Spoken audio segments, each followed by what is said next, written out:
십자가 지고 걸어가라. 내가 기쁘게 십자가 지고 가면 슬픈 마음이 위로받네. 때를 따라서 주시는 은혜로서 가라 심령의 힘을 얻고 주가 언약한 말씀을 기억하고 너 십자가 지고 가라. 참 기쁜 마음으로 십자가 지고 가라. 내가 기쁘게 십자가 지고 가면 슬픈 마음이 위로받네.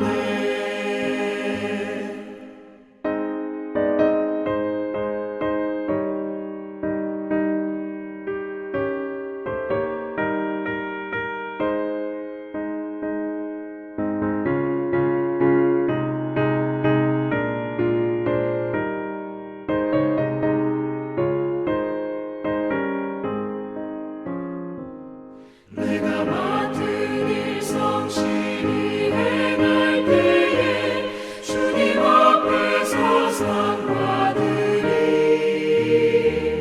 주가 베푸신 은혜를 감사하며 너 십자가 지고 가라. 참 기쁜 마음으로 십자가 지고 가라. 내가 기쁘게 십자가 지고 가면 슬픈 마음이 위로받네.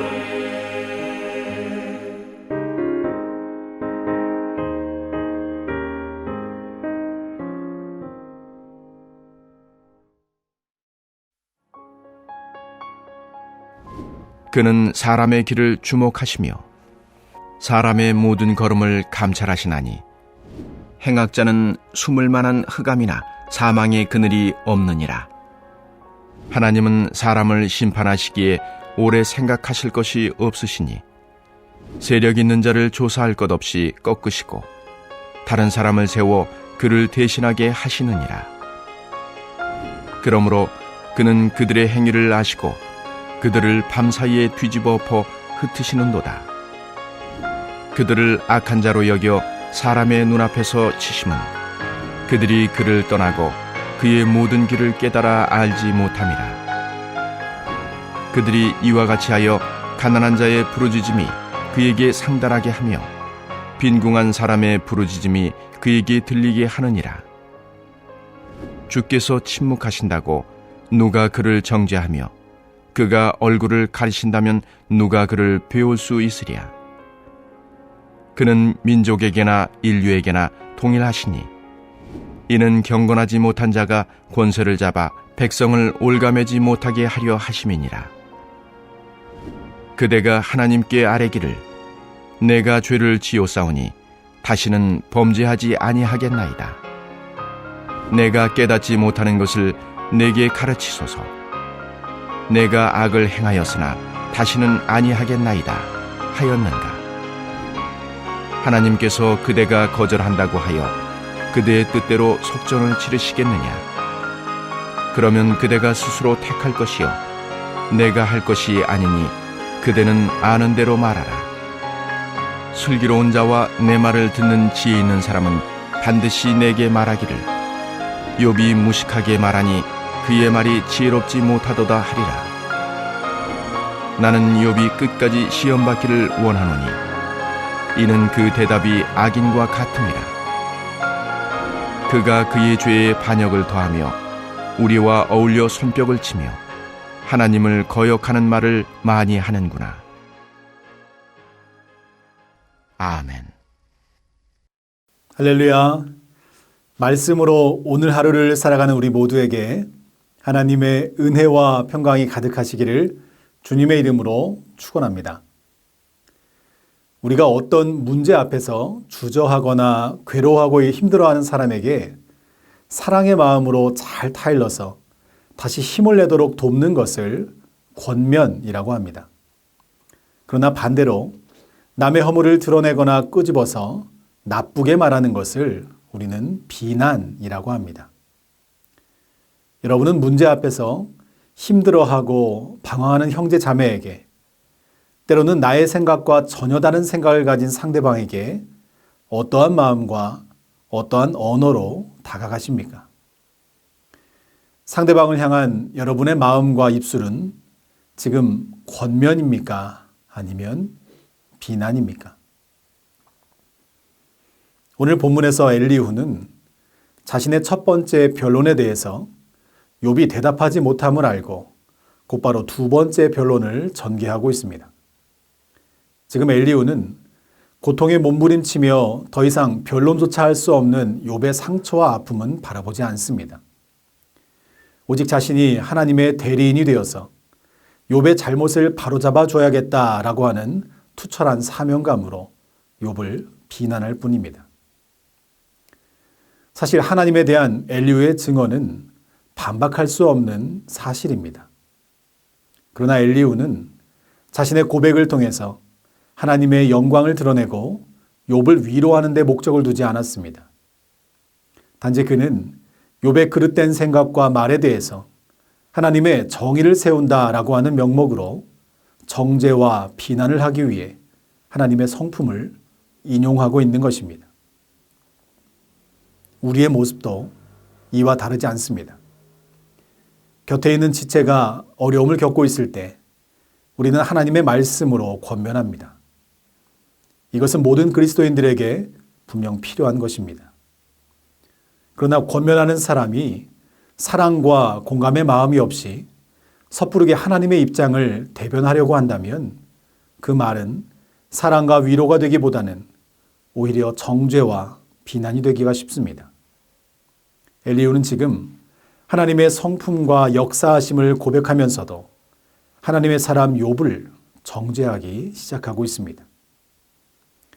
첫째로 21절과 22절에서 하나님은 모든 사람의 길을 주목하시고 그 모든 발걸음을 감찰하신 하나님으로 고백합니다. 우리의 모든 것을 아시고 살피시는 분이시기에 어느 누구도 하나님을 피해서 도망가거나 하나님의 판단이 잘못되었다라고 비판할 수 없다는 것입니다. 엘리후는 욥이 큰 재앙을 당한 것을 근거로 해서 그가 남들 모르게 죄를 지은 악인이 분명하다라고 단정하고 있습니다. 그런데 이것은 사람의 모든 걸음을 감찰하시는 이가 하나님이시다라고 하는 본인의 말과도 어긋나는 말입니다. 하나님께서 바라보시는 것은 우리의 삶의 모습과 보여지는 현상만이 아닙니다. 잠언 16장 2절 말씀에 보면 사람의 행위가 자기 보기에는 모두 깨끗하여도 여호와는 심령을 감찰하시느니라. 아멘. 우리의 발걸음뿐만 아니라 우리의 심령을 감찰하시는 여호와 하나님은 욥의 아픔과 그의 중심을 다 알고 계십니다. 지금 욥에게 필요한 것은 무엇이 옳고 그른가를 판단하는 것이 아닙니다. 그의 상한 심령을 만져줄 수 있는 따뜻한 위로의 말 한마디가 필요했던 것입니다. 모든 것을 다 아시는 여호와 하나님께서 너의 온전하고 정직함 또한 다 알고 계시니 너는 포기하지 말고 그 하나님을 다시 바라보라는 권면의 말을 하나님은 오늘 말씀을 통해서 우리에게 요구하시는 것입니다. 사랑하는 성도 여러분, 우리는 상대방이 당한 어떠한 일을 근거로 그 사람이 선한 사람인지 악인인지 이것이 은혜인지 저주인지를 평가할 수 없습니다. 오직 사람의 길을 주목하시고 그 중심을 아시는 여호와 하나님만이 우리 인생을 판단하실 수 있는 심판주가 되심을 잊지 마시기 바랍니다. 광야의 길이 이스라엘 백성들에게는 고난과 심판의 길이었지만 하나님은 그 기간을 통해서 하나님만 바라보고 하나님만 의지하는 축복의 시간으로 삼으셨습니다. 저와 여러분은 광야의 길을 걷고 있는 지친 한 영혼에게 내 신앙의 잣대로 판단하고 정죄하는 비난의 사람이 되지 마시고 오직 하나님께로 더 가까이 인도하는 권면의 사람, 축복의 통로가 되시기를 주님의 이름으로 축원합니다. 둘째로 하나님은 악인들을 심판하신다라고 하는 것입니다. 23절에서 28절까지의 말씀 속에서 욥과 엘리후가 가지고 있는 하나님의 심판에 대해 인식의 차이가 크다는 것을 알 수 있습니다. 욥은 지금까지 하나님께서 심판을 지체하고 계신다라고 고백했습니다. 그러나 엘리후는 여호와 하나님은 절대로 지체하지 않으시고 모든 것을 신속하게 이루신다라고 주장하고 있습니다. 하나님은 하룻밤 사이에 악인의 삶을 뒤집어 엎으시고 흩으실 수 있는 그런 능력의 분이심을 엘리후는 강조하고 있는 것입니다. 사실 이 부분은 하나님의 역사를 인간이 일반화시키고 단정 지을 수 있는가라고 하는 문제와 함께 하나님의 때에 대해서 진정으로 인간이 정의 내릴 수 있는가에 대한 의문을 가지게 합니다.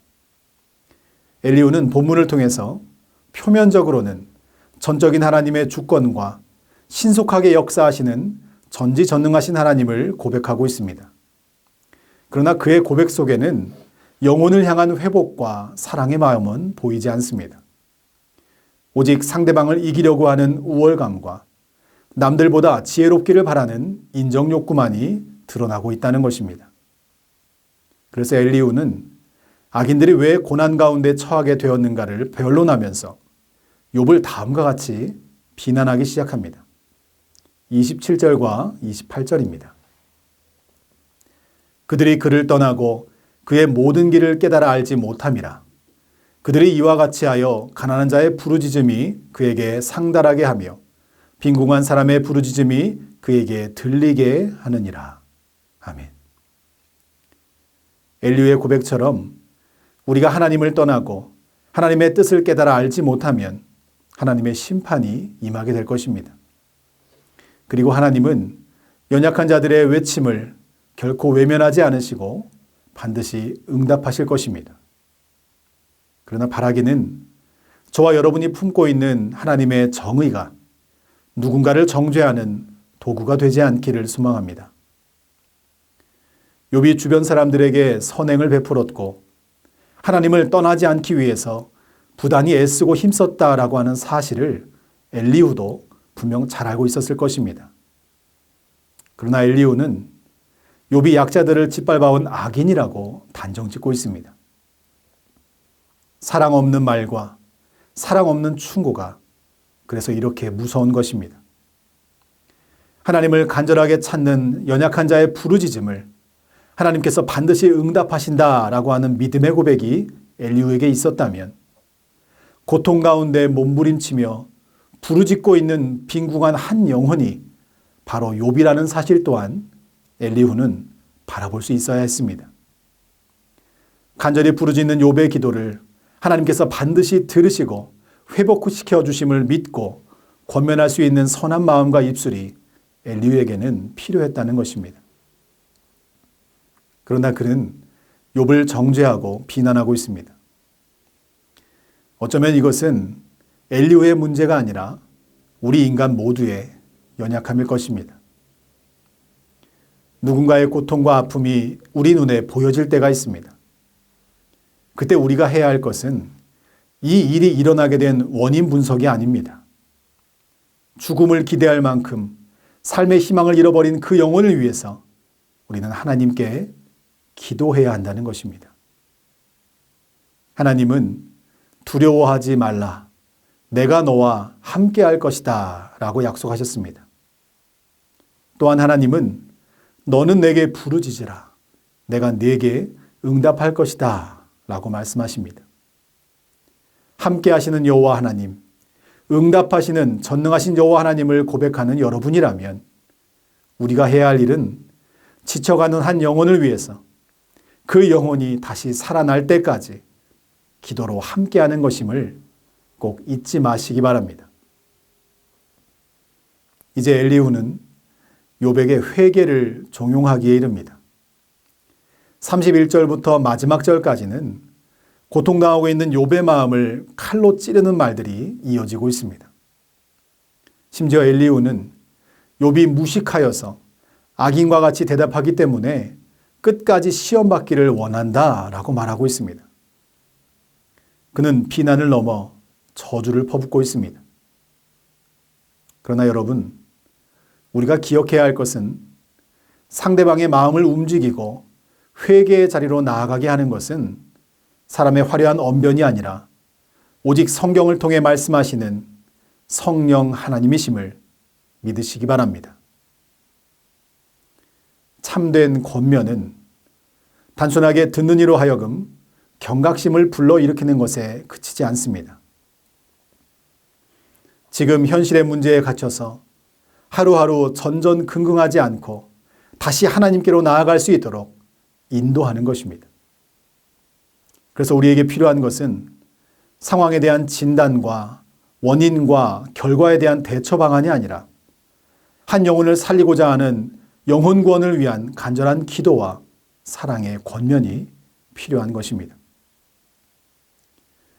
어쩌면 하나님의 정의로우심을 선포하고 있는 엘리후는 바른 믿음을 가지고 있는 사람처럼 보여집니다. 그러나 그에게는 욥의 연약함을 긍휼히 여기는 마음이 전혀 보이지 않습니다. 고통받는 형제의 아픔을 하나님의 선하심과 정의라는 이름으로 당연하다라고 말하는 것은 내 이웃을 내 몸처럼 사랑하라고 말씀하신 예수님의 말씀과는 거리가 먼 것입니다. 이것은 전형적인 율법주의자의 모습이었던 것입니다. 사랑하는 성도 여러분, 하나님의 선하심과 정의로우심을 믿으신다면 우리는 하나님의 긍휼과 사랑과 은혜도 놓치지 말아야 합니다. 엘리후가 저질렀던 실수가 우리 성도들 사이에서는 사라지기를 축복합니다. 서로의 다름에 대한 비난을 멈추고 오직 사랑과 권면으로 상대방을 세워주고 품어주는 전주 안디옥교회 모든 성도님들 되시기를 주님의 이름으로 간절히 축원합니다. 우리 이 시간 함께 기도하길 원합니다. 나의 기준과 판단으로 다른 사람을 비난하지 말고 예수 그리스도의 사랑으로 한 영혼의 구원에 이를 때까지 사랑으로 권면하는 전주 안디옥교회가 되게 하여 주시옵소서. 새 성전 건축을 위한 우리의 마음이 예수 그리스도 안에서 하나가 되게 하여 주시고 다음 세대를 위한 우리의 기도와 우리의 모임 가운데 성령님께서 역사하여 주시옵소서. 우리 시간 믿음을 가지고 함께 기도하겠습니다.